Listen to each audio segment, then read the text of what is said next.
Welcome to A Gentleman's Review. My name is Art Hampton. I'm your host, and joining me today is the co-founder and chief noisemaker of Palmetto State Watch, Alaina Moore. Thanks for coming on. Thank you, Arthur, for having me. So a little bit about her. She is a native of South Carolina and loves her state so much that she decided not to leave. Now, while being homeschooled, she quickly discovered her passion for law and the Constitution in the 7th grade. She cultivated a passion over the next 5 years by competing in multiple speech and debate categories, garnering local, regional, and national recognition. For several years, Alaina traveled South Carolina teaching young students the art of public speaking, government research, and debate. Alaina attended Furman University, the Ivy League of the South, and was selected to compete on the Furman Mock Trial A team, where she assisted her team in winning multiple trophies across the nation. She graduated cum laude with a BA in Politics and International Affairs and Communication Studies media track. Thanks for coming on.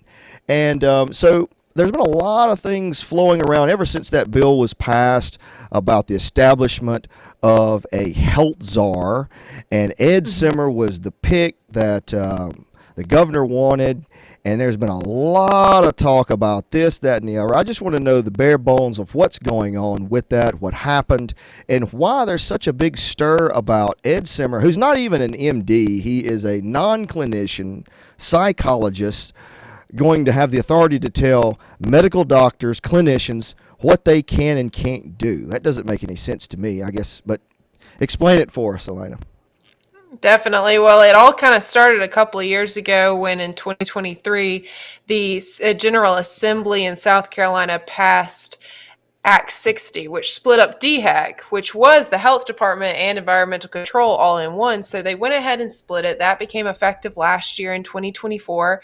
And then this bill out of nowhere last year in last session, I believe it was legislative session 125, they offered up a health czar bill, which was something that a lot of people got irritated about. We deep dove into it and did several articles on it, how it led back to the World Health Organization and several other things like that. What the bill actually did was create one position over all of the different health agencies in South Carolina, and it seemed like they were prepping it for Edward Simmer, who at the time was head of DHEC. So when DHEC split, we were able to stop the health czar bill last year, came back up again this year, and because it wasn't really making any movements, the author of the bill, Senator Tom Davis, decided to author a smaller bill called S2. Now, S2, what it did was pretty much everything the health czar bill did, except it primed it and left out the health czar position itself. So it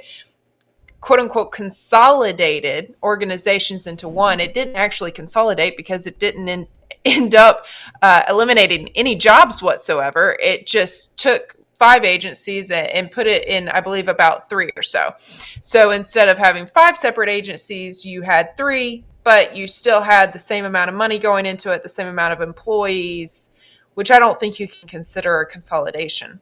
So while all of this is happening, the Senate, I guess it was Henry McMaster, the governor, started to confirm or nominate different people for now the Environmental Services Department, since it's split up, and for the Public Health Department, since now it's not one organization, it's 2 state agencies.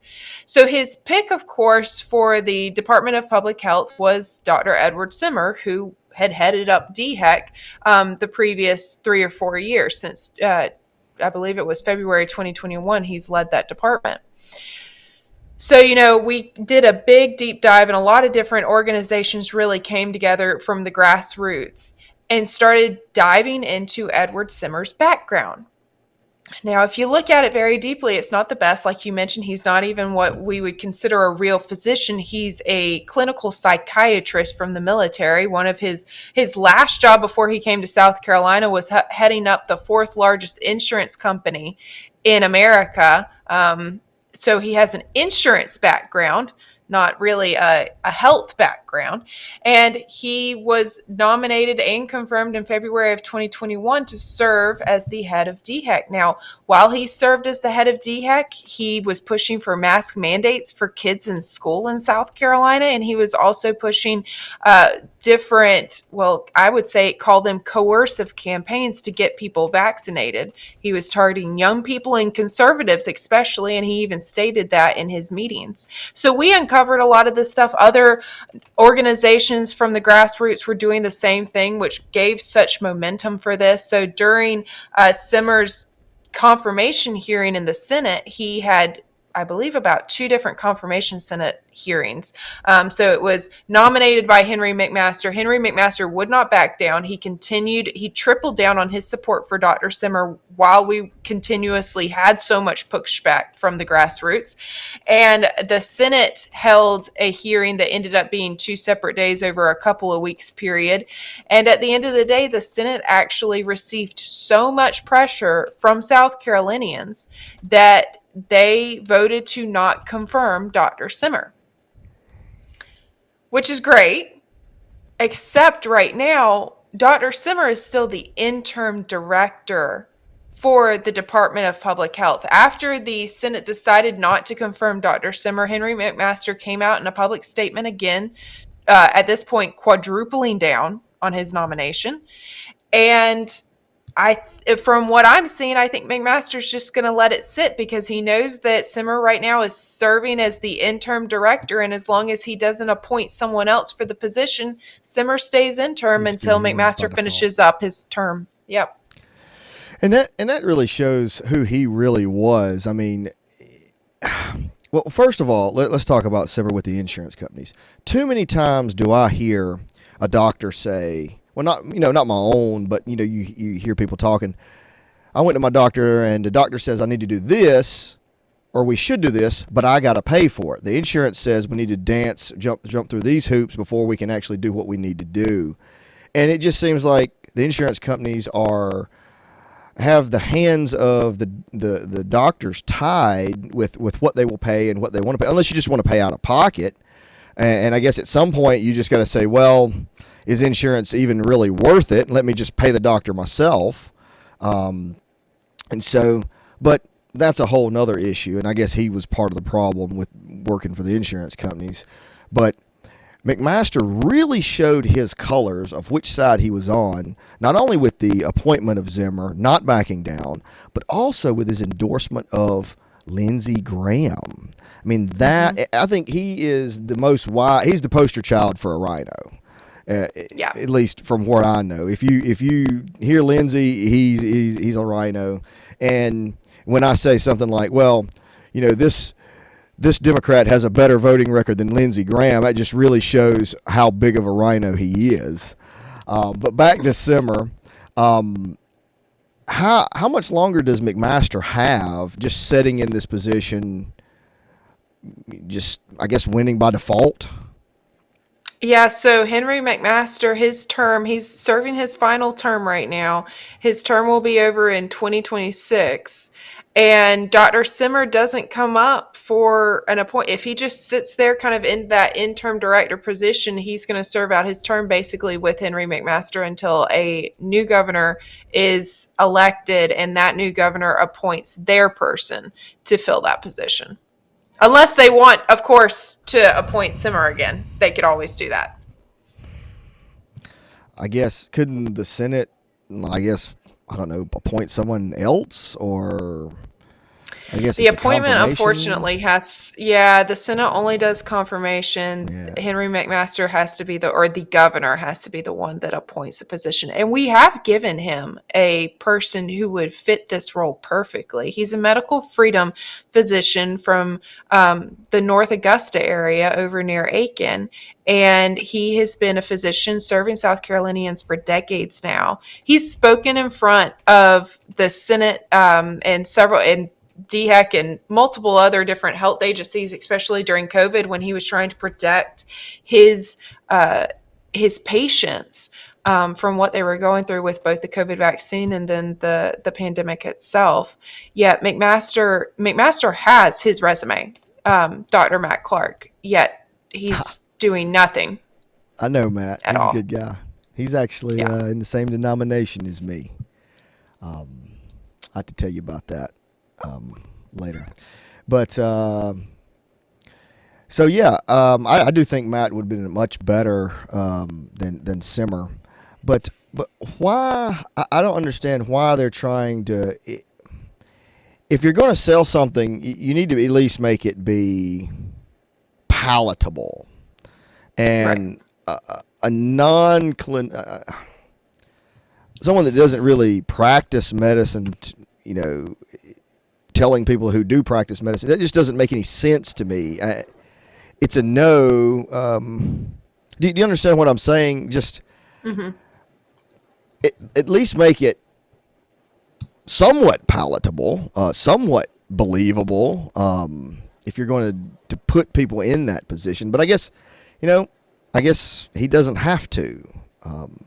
Is he trying to run for anything else? The governor. The governor has set up his own institute for pretty much what I see as his slush fund when he gets out of his governor position. He's already set that up. It's going to be, it looks like it's going to be a PAC in a way, in order to support, I guess, his fellow rhinos and people, which I don't even know if they're rhinos because the majority of the people around him are actually Democrats that advise him. So I think that's what he's planning to do. Trump has put him on the board of Homeland Security Council, so there may be a future in that for him as well. Henry McMaster also sits on the National Governors Association, which is partnered with the WEF. So he has a few different options that he could go down if he would like to continue pursuing his political career, specifically in the private sector, which is what we see a lot of our politicians do when they get out of office. Well, a lot of times you see them already jockeying for the next position. In California, they have the strictest term limits in the union. And while they're still elected in one position, they're already, I guess, jockeying for the next position when they get term limited out. And it's like this big circle of getting term limit, move here, get term limited, move here, get term limited, move. And it's just this big circle. And in California, you have term limits on the term limits. So you make the big circle, and you're back where in the original position that you were in. 10 or 12 years later, whenever the term limits to the term limits end. I would. I don't even. I can't make. You can't make this stuff up. No. And so, but as far as these bills, and from what I've read, I haven't read them in depth as you have, but what I've read of them is it seems like they're setting up to take control of healthcare in case there is another declared pandemic. Am I correct in that assessment? Yeah, that would be one of the different. I have two different, and not only are they setting it up for the pandemic, mind you, there's one bill that has been flying under the radar. It actually limits the amount of people that can visit a person in a nursing home. It gives them one person they can choose to visit them. And a lot of senators are backing it. It's something that's flying under the radar right now. I'm going to go ahead and get that bill number for you. But that's one example of the multiple different bills that they're pushing that don't have any light on it, that is focused on, I guess, streamlining the next pandemic. All right, that bill number is S146. It's an unconstitutional nursing home emergency restriction. And it is basically, it's already unconstitutional within itself for our government to declare a state of emergency. But we've got several bills like this that are going to streamline it for them. Another thing that I've noticed that they're doing in our South Carolina bills since the pandemic is anything relating to children or health or schools, any of those three things, they're putting a mental health clause into it. So let's say there's a bill, saying that we need more security guards at school. Well, it's almost every single bill, and it's no joke, it happens nonstop. They'll put one line in there about how every kid needs to go to this new mental health directory that they're creating within that school, and they have to get checked once a day. I mean, this mental health clause is going into any health bill and any bill relating to children, and no one's really picking up on it. I mean, the amount of little mental health clauses that were put in the school choice bill, no one really talked about that. And I think they removed a couple of portions from it, but they take it in and they take it out when it's not noticed. So it's just something to keep your eye on, along with a lot of the stuff they're doing pandemic wise. And I'm sure you know that we also, in our health code for South Carolina, have a code that allows our public health director to force quarantine and isolate anyone they want to, and allows the public health department to really vaccinate anyone they want to, with law enforcement to help with it. That's in our code of laws right now. Do our legislators want to remove it? Well, one legislator tried to. Representative Thomas Beach a couple of weeks ago tried to remove the part about quarantine, not the vaccination part. And they threw a bunch of excuses and wouldn't remove it. Wow. It's like they don't think that we can make decisions on our own, especially after the whole COVID vaccine fiasco. I don't know of anybody that regrets not taking it. Let's say that. Yeah. And to force people to take this stuff, it's communism is what it is. That's just what it is. It is. And, our quote unquote brave legislators, the few that'll stick up are too worried about passing bills related to COVID-19, which at this point, I'm sorry, but COVID-19's over, and the next one's heading our direction. And any bills that you pass that are just COVID-19 vaccine related, they're not going to be worth squat in the next pandemic. Yeah. Yeah. But it's interesting you brought that up about the mental health bill and I'm not going to call it the school choice bill. We already have school choice. I'm going to borrow a word from former Representative Hill. He says it's school subsidies, and that's really what it is. Subsidizing private schools, making them, in essence, a public school. I mean, if you take public funds, and I'm so glad that the Supreme Court of South Carolina was wise enough to strike that bill down. And Yep. Now I've seen so many town halls across Columbia, Rock Hill, York, Greenville, legislators getting together trying to come up with a bill that would pass the litmus test of the Supreme Court to make it constitutional. And I'm thinking, why don't you just drop it? Quit trying to tax me less, and I will educate my children the way they need to be educated. I mean, just alone, just an income tax alone, I pay 33%. If I just had that, I would have more money than enough money to educate my own children the way I want them to be educated. But nobody wants to talk about that, because then you can't control it. I've got to pay my taxes to have them give it back to me with strings so that they can control what I do. And that seems to be the fundamental thing of it. And not to mention, I think it was Arizona, they passed a bill a year or so ago to get the money. If you homeschool, you have to have your home inspected to make sure your home is up to snuff before you can. And I'm like, what in the world? I don't know. But back to Simmer. Yeah. Back to Simmer. What does he have any real accomplishments as the head of DHEC? What is he known for? I mean, he was the only person I've seen in the last, 6 months that's actually wore a mask. Yep. That was the interesting thing, is he's worn a mask up until pretty much his hearing in front of the Senate. And I think that's because he got a little too bullied by everyone on social media. So I guess some things do work. He one of the things I'd say, I think his biggest one that he did was advocating for mask mandates for adults and children, even after the General Assembly refused to pass a proviso that prohibited schools from using state funding to enforce mask mandates in 2021 in South Carolina.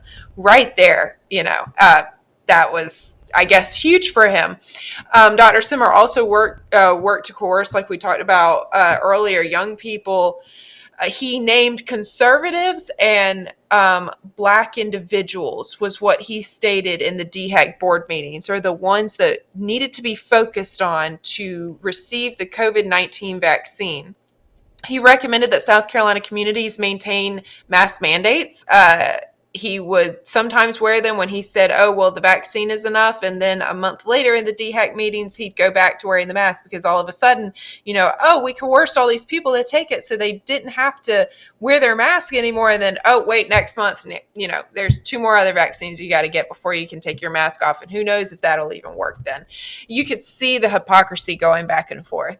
The other thing that he did was he targeted recommendations to get pregnant women and 5 to 11-year-old children to be vaccinated. Those were recommendations that he was pushing very heavily in DHEC. He also worked to implement the federal government's requirement of the vaccination policy for government employees, among many other unconstitutional actions. So all those people that lost their jobs or were threatened to lose their jobs as a state employee because they had not received the COVID-19 vaccine, Simmer helped implement that. And that was something he talked about a lot, was that he wasn't the one who did it. Yeah, sure. Okay. He wasn't the one who did it. He just helped implement it into South Carolina. Who's worse, the Hitler or his generals? That was their thing, and before they got executed, it's and that's the way he kind of looks at it. Yeah, and it's interesting. Even the whole mask thing went, and I was in the military for 12 years. We had what was called MOP gear, or I guess hazmat gear for the normal people, civilians. But, we wear the big gas mask thing, and it has the shield so it doesn't get in your eyes. And then we had a hoodie we hold over it. We pull it tight, gloves tight to the wrist. And even then, they said that was 80% effective, completely covered. And I'm like, what? I'm thinking, I went through this training, and that is 80% effective. What's a little mask going to do? Little bunny mask or whatever, and then you see people wearing 2 or 3 of them, and I'm like, I was suffocating in one, just trying to, and I'd put my nose down and people would get upset. But I don't know. I'm